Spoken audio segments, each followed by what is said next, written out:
Good Tuesday evening. I want to read a few things real quickly, but before we get deep into this, I want to share something with you.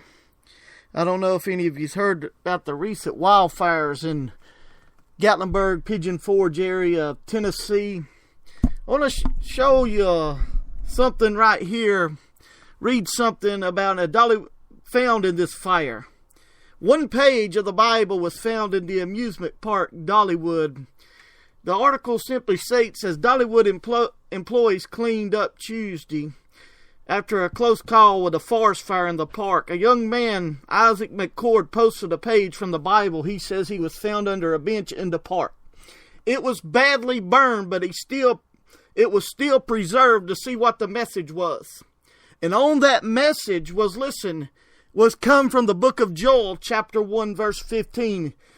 And we'll start there. It says, the words it was there, for alas, for the day of the Lord is at hand, and as a destruction from the Almighty shall it come.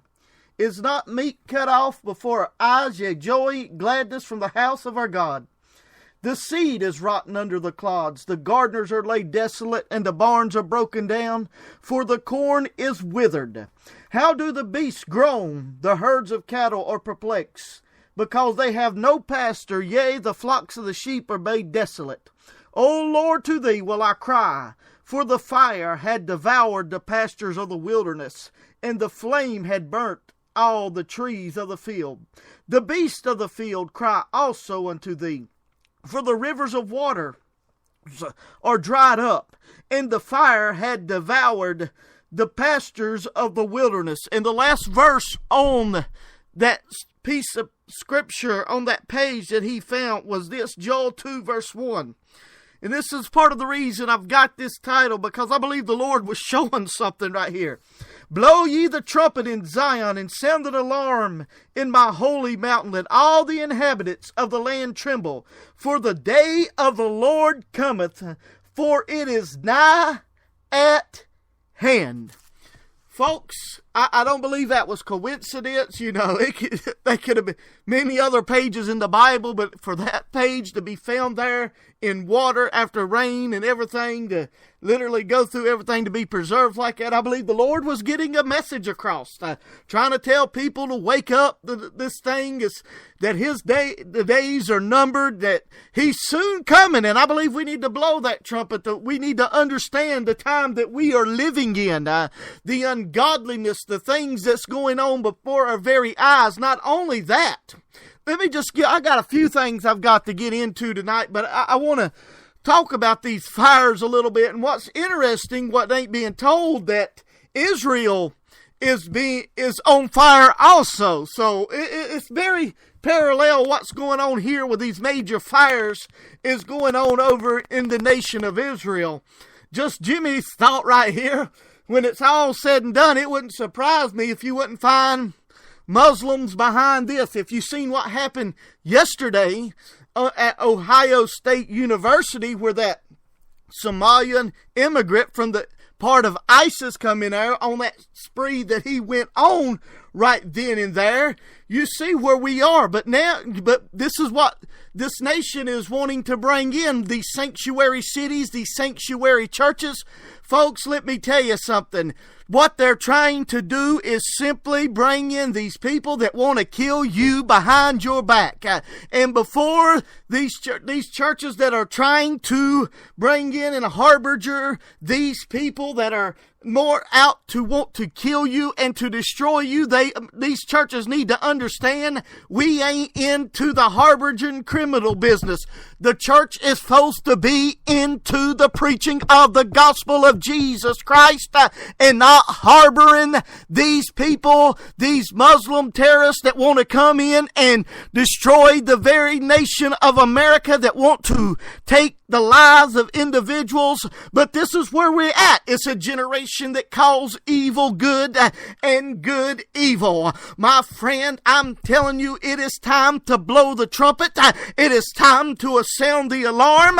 What this passage of scripture that was found in the park of Dollywood, I don't believe it was coincidence, but I believe it was a divine warning from God. You ain't seen nothing yet that's about ready to take place. I believe he's given a warning, a final warning.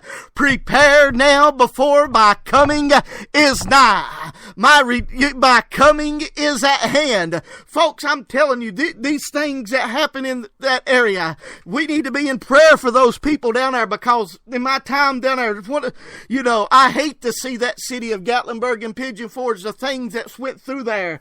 It was such a beautiful city, and the mountains were so wonderful, glorious down, beautiful, and I like to always call it a little bit of heaven on earth. I know it can't compare to the real splendors of heaven, but I've always considered that area my place where I get I can sit back and just kick back. One of my favorite areas to be in that area. But they said that they've never seen fires in but that time down there, and being from that area, I've never seen anything like that in my life. What happened in Gatlinburg last night and around, it was beyond descriptions. The damage that has happened, it's beyond what I can describe, but I can tell you something, that there's something terrible more coming. The great day of the Lord is coming, and people better get ready.